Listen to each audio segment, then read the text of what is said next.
Actually, before I get started on this, something just occurred to me because I'm doing these two videos sort of right after each other. When you think about it, if you go back to that Gatebox video, the holographic wife, if you think about it, if you're familiar with Japanese society, I'm just given what we were talking about, what I was talking about this last time, one of the real attractions of having a holographic AI-based spouse would be that there's none of the complexities of social obligation and responsibility that you have with a real person. So, you know, in Japanese society, like in American society, there's both a tremendous concern now with the huge growth, you know, since both these societies are just embedded in social media and the digital in general. People do not have any free time in the sense that they don't have any sense that they have the time to get anything done. And as many of you noted in your reactions to a couple of the videos, there's a pretty strong sense in Japanese society that they can't waste the time to have a social relationship. But notice how if you have a relationship with a mechanical thing, whether it be a robot or the Gatebox hologram, it means that you don't have to give gifts. You don't have to do all that type of stuff that would normally be part of a relationship. So it's a lot less drain on your time emotionally, socially, cognitively than a quote real relationship would be. And given how complex Japanese relationships are in terms of stuff, it doesn't surprise me that, you know, when you think about that's probably one motivation for the attraction of other types of things to be that. I think to a certain extent, you see the same thing in American society with pets. The change in the view of pets in the last 30 or 40 years is amazing. As someone who way back when I was an undergrad, I used to run, among other things, a pet department in a Kmart, which was a large, like Walmart type store. And you know, the amount of stuff you had was pretty minimal. It was mainly food and stuff like that. You didn't have clothes. People didn't dress up their dogs back then. Even into the 1990s, 2000 period, people very rarely dressed up dogs. Some strange, you know, odd people might have outfits for their dogs, but you'd never see like dog shoes. If you go around now, you know, my wife and I go walking through wildlife when we're, you know, where our place is. There's a lady that has her dog that has shoes, which looks sort of cool, and they actually glow in the dark. But you know, I'm not sure what the dog thinks about them. And it's real common to see people walking, especially smaller dogs, with outfits. And at least one lady has different outfits every time we see her. So I don't know, that dog must have a whole wardrobe. That whole view, or the number of people that are now pushing the dogs around in carts, so the dog isn't, you know, dog's supposed to be out to get exercise, but the dog's actually, the only person getting exercise is the person. The dog's just taking a ride. All of this is a very interesting view that's changed very radically in the last, you know, I'd say 30 years, of the way that Americans view pets. And I think one of the reasons for that, very simply, is like the Japanese, a relationship with especially a dog is an affectionate relationship, but it's also a really clean and clear relationship. There's not a lot of the complexity you get with a human-to-human relationship. So for people, it's a lot less effort to have a pet than to have a human relationship. So like the Japanese, it's easier for people to invest their perceived limited time, emotional energy, etc., in a pet relationship than to have a person-to-person relationship with all the complexities and fraught problems that might show up in that, especially with social media. So just something to think about. Okay, in fact, I'll be sending you a real interesting video sort of tying into this one about, I forget what it is, something penguin, group penguin or penguin group, something. It's a fascinating video about the idea of group. And what I want to look at in this particular panel is basically the fact that you have this enormous tension in all cultures. In fact, in any group, as groups are made up of individuals, and individuals are never going to have the exactly same view of things around them as the group as a total will. So there's always this enormous tension in every culture between individuals and the group. What the individual wants to do, what the group wants them to do. Group expectations versus individual wants. I mean, this is, you know, this is a huge area. This, if anything, probably underlies the vast majority of psychology as a discipline. Would be if you go into counseling, usually what the counselor is doing is trying to integrate what you want or need or et cetera as an individual versus what the group pressures and demands are on you. So this is an enormous factor, and there was a whole area of anthropology called psychological anthro, which was really big in the 80s and 90s, which has sort of vanished now. But this idea of the group and the group dynamic is a big part of all the behavioral sciences. In fact, it probably is the basis of a lot of what is the behavioral sciences. So when you look at this, there's sort of several things. First is I probably should go over this because it's actually tied to what I was talking about last time. One of the things that you find in many societies, and Hawaiian society was one of the classic examples of this, and you still see this in other Polynesian societies today, is the idea of redistribution. Redistribution is a real interesting concept because what it is redistribution is, on one hand, if you watch it, goods come into a particular location in some sort of a ceremony, and then the goods are given back out. If I can find some way to link the video, I'll show you a really good video of an area in Melanesia where this happens. So that's what it looks like.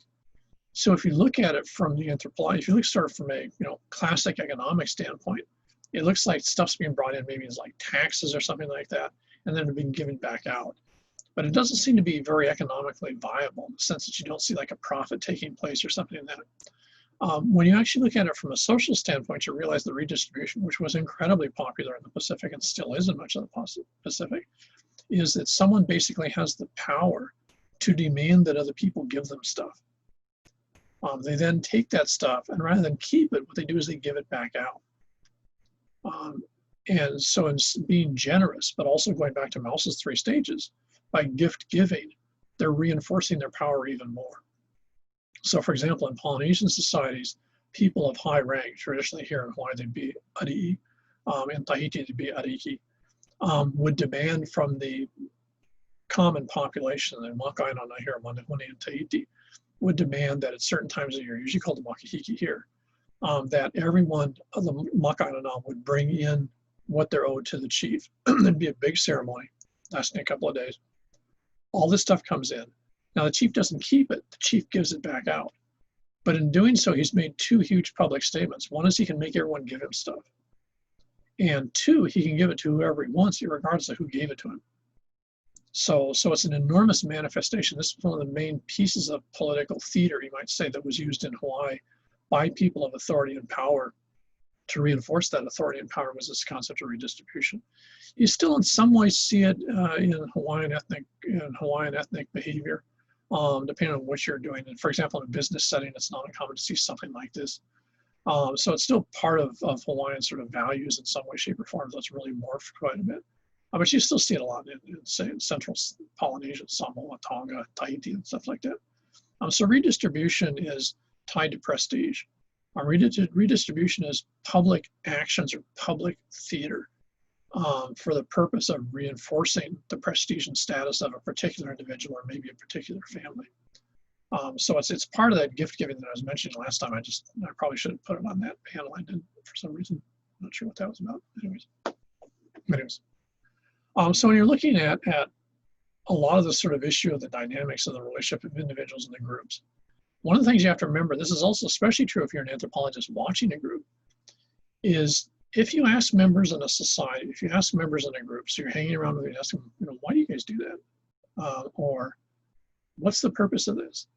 What they're usually going to give you is something pretty normative. Now that's going to be idealized.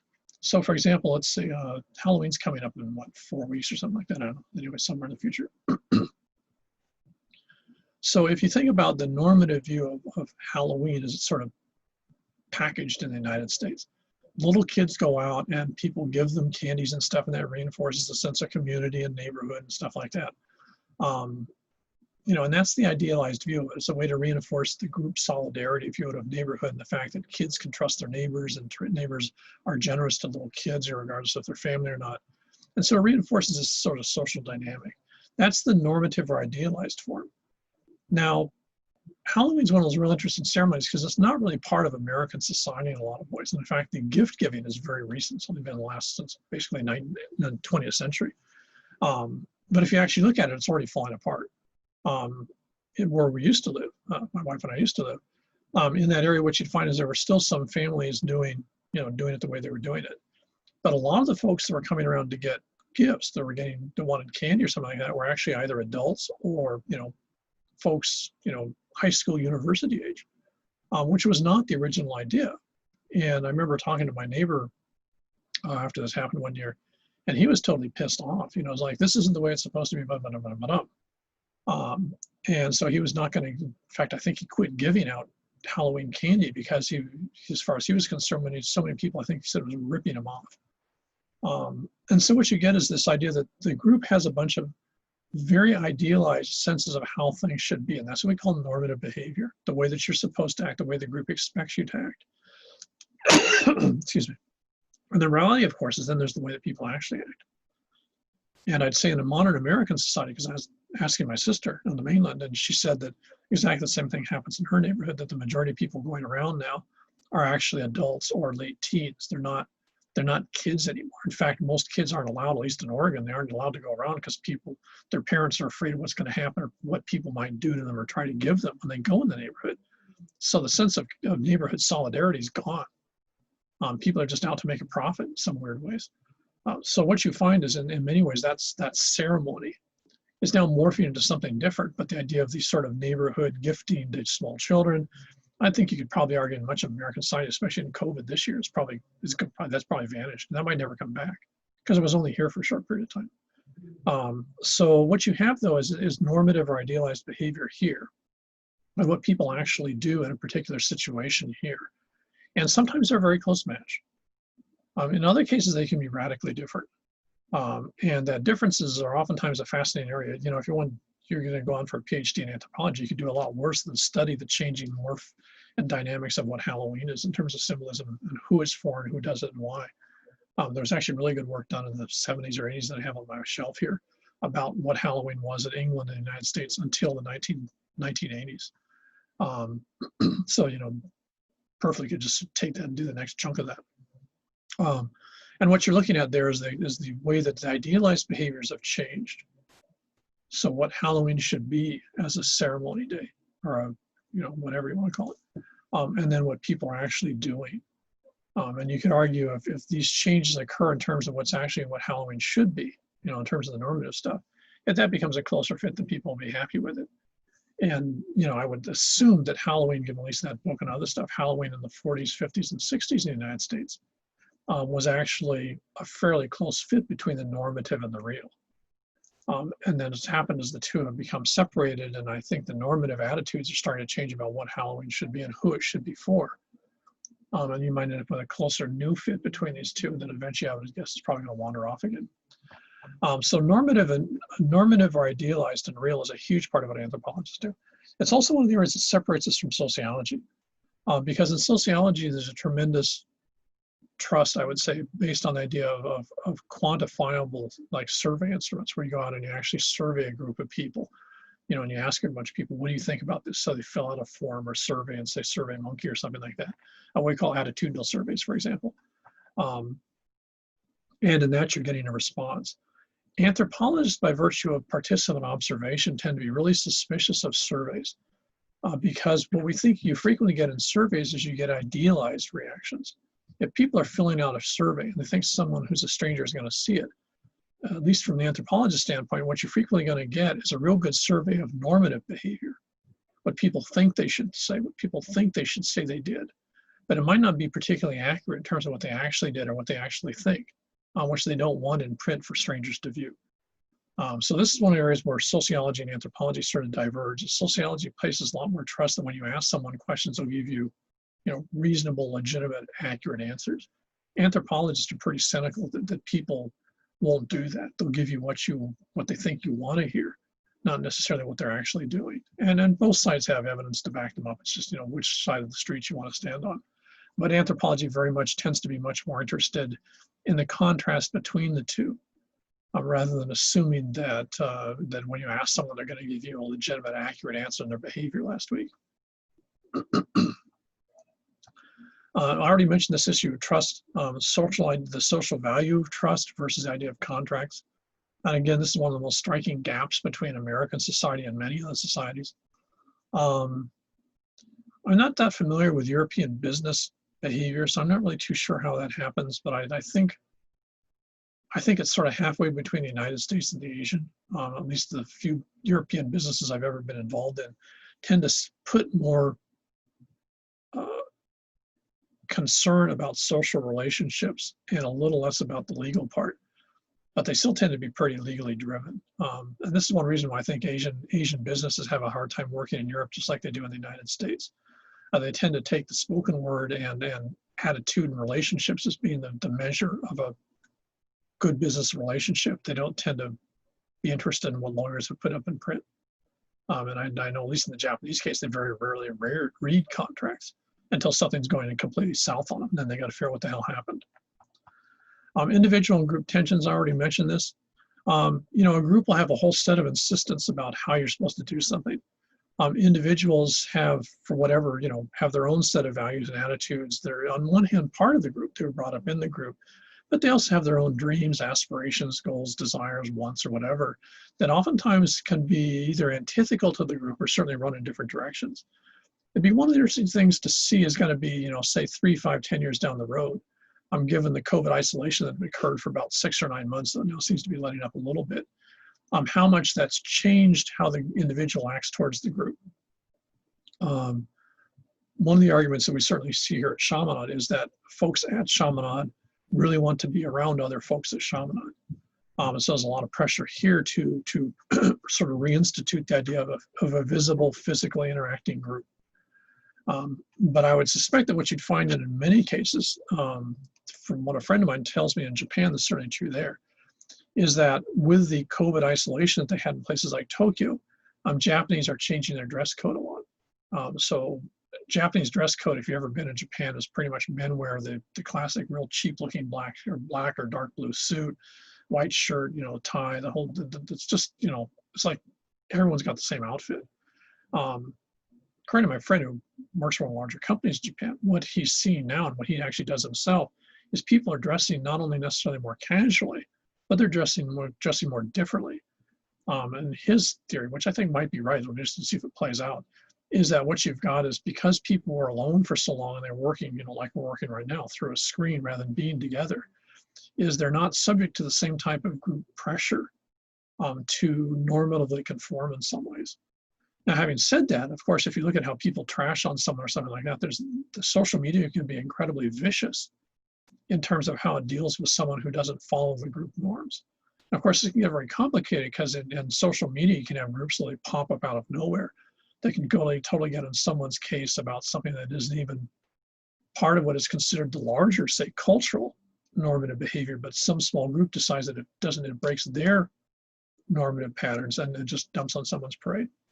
I mean, you see this a lot with the concepts of bullying, cyberbullying and stuff like that, on the pressures of the group versus the individual. Which then leads you to wonder, at least from my standpoint, as someone who didn't grow up with, is why people post a lot of stuff they post on social media when you know that someone's going to dump on it. You know, why look for trouble, as it were? And what you get in with is two things that are a very different way of the way that people view the world around them. And this is sort of the last two, and a lot of this actually comes from Hall's work. If I can figure out, I'm going to try to figure out how to copy, maybe scan it as a PDF, a chapter in Hall's autobiography, where he's talking about how the Diné, the Navajo in the American Southwest, how totally different their view of everything is than it was from American standpoints that he figured out when he was working with them when he was in his 20s. It's beautifully written, one of the best examples of how different other cultures are versus just being sort of like superficially odd or different. One of the two key ways, and I'm going to go over two here, because again, my research interests are largely Asia, and also obviously Hawaii. I'm not particularly interested in the mainstream American side, but I grew up in it, so I have at least an insider's insight into that. And of course, at Chaminade, it's, for whatever it says, it's still basically a mainstream American university. So the system here is sort of a combination of the two. What you find is probably one of the really key ones, and this is a huge problem for the population here that defines themselves, for example, as local, would be the idea of what we call sociocentric and egocentric. So if you think of centric as being sort of like if you had a universe, or say a solar system, the sun would be the center of it. So centric means what's at the center, and it also implies what revolves around that. So if you want to, what's most important, what's the key part of it, and what's the peripheral parts that are less important.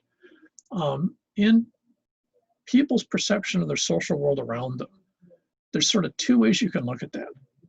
One would be the classic Polynesian view, which is what we call sociocentric. So in the classic Polynesian view, which is true at least in part in some ways in Asian societies, what you see is that centerpiece would be a group of people, generally the family, or the identified family group. And the person that's part of that, which would be ego, or the person that you're talking about, is part of that cluster of people in that center. And so they don't see themselves, the individual person isn't important, it's the group that's important. We'll figure a trick here. So the group, this is a sociocentric system. And you see this classically again in Asian societies. This actually was also true traditionally in Polynesian, but in Asian societies, people identify themselves still today by their last name. I have Japanese coworkers, I know that they have a first name and I sort of vaguely remember it if I think about it, but no one ever calls them that. It's all like Tomika-san or something like that. You never think of actually using their first name. In fact, at least in Chinese and Japanese society, even spouses will tend to use some sort of a nickname for each other. They won't use the person's first name. So to a certain extent, the first name is almost never used. In fact, it'd probably be a contest. I know some spouse actually asked a friend of mine what his wife's name was, first name was, and he had to think about it.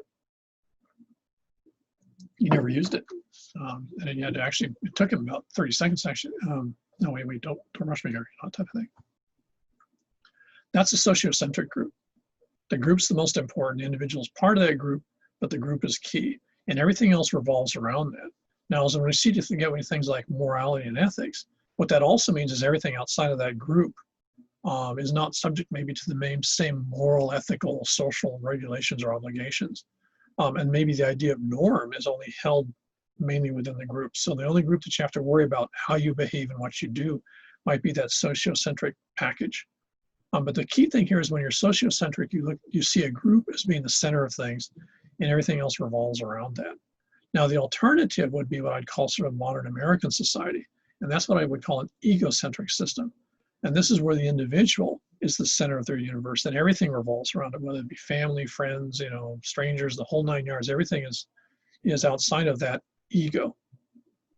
So in an egocentric, me or I is the center of the way you view your social world. In a sociocentric, it's us, a collective.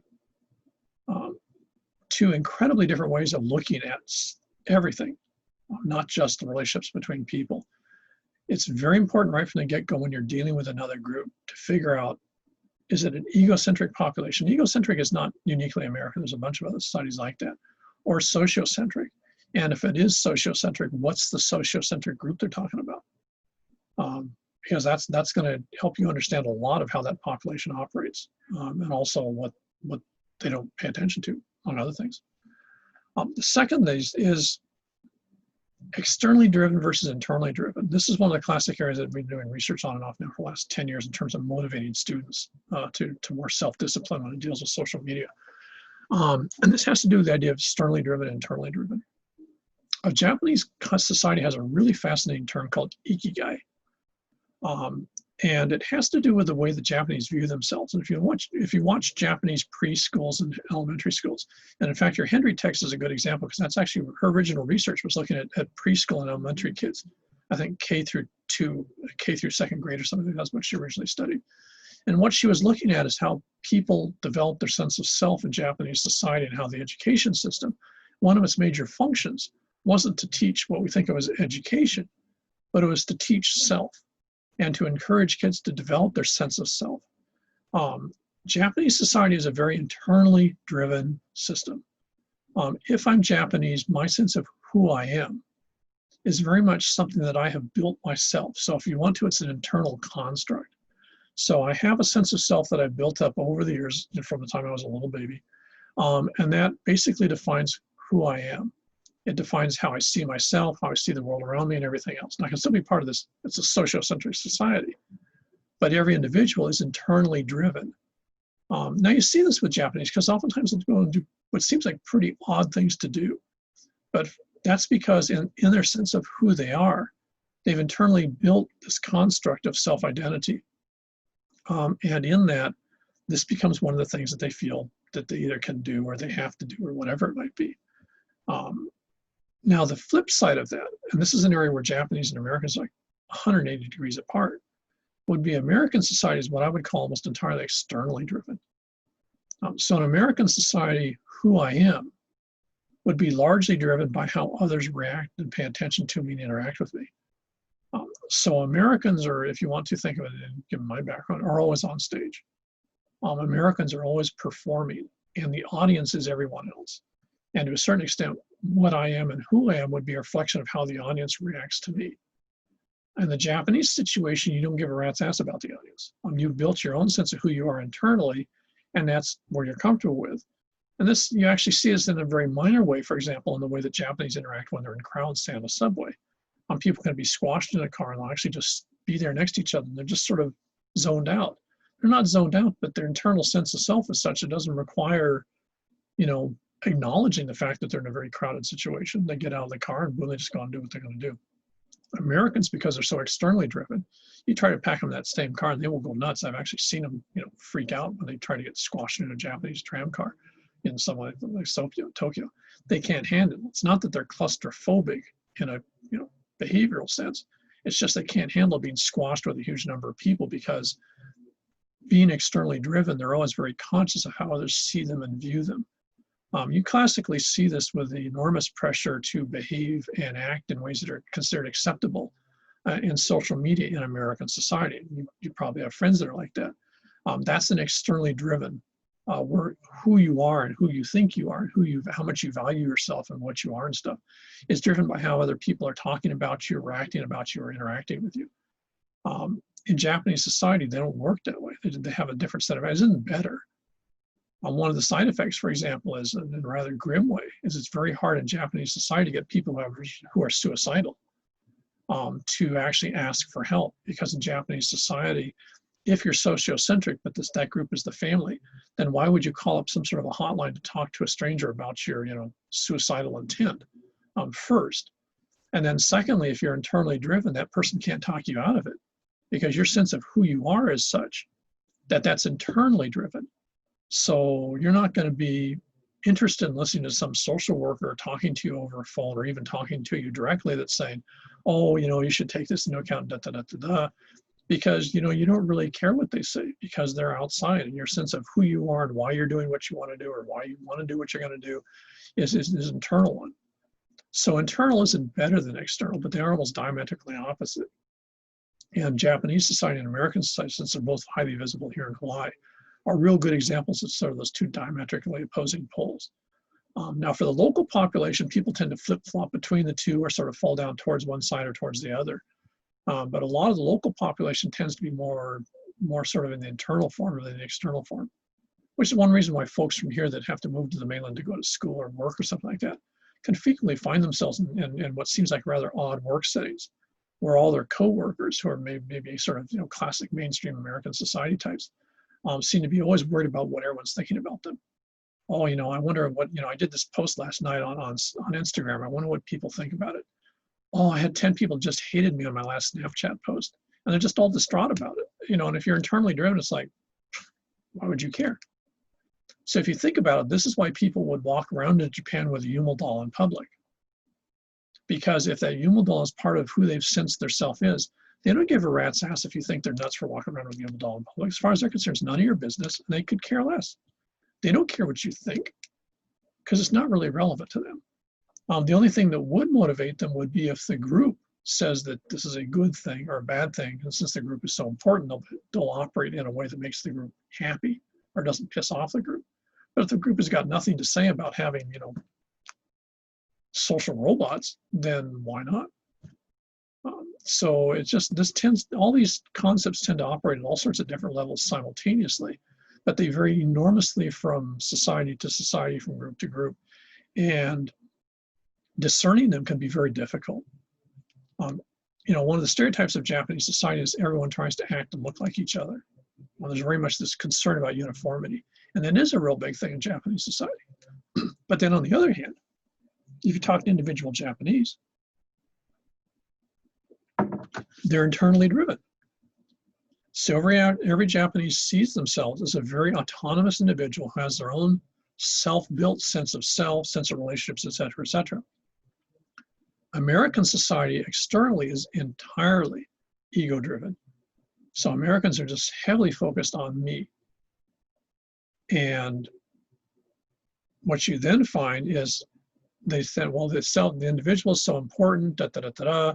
Individualism is a big thing. I got to be my own self, express my own needs and desires, whatever.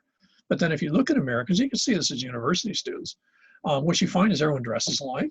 Everyone wears the same brands, especially depending on what group you are socioeconomically. University students all dress like each other. It's almost like a uniform. They're all individually different, but they all look like university students. So what you find in American society, you've got a very egocentric society, but it's a very externally driven system. So on one hand, everyone's concerned about being themselves, but they're also really concerned about how everyone else sees them, views them, and scores them, and rates them, and thinks them. You know, this is the classic infamous like and dislike in any sort of social media account. So there's a weird, you know, scenario that plays out from group to group and how this happens. If you go back to the Miller thing, which I think I gave you the posting for in a while, his discussion of Chilean and Brazilian uses of social media in terms of how they present themselves is a really classic case of this. So this plays out all sorts of really complicated, interesting ways, depending on what particular aspect of, you know, social relationships or people you're starting to look at. So that's enough. That'll keep you out of trouble for a while, I think.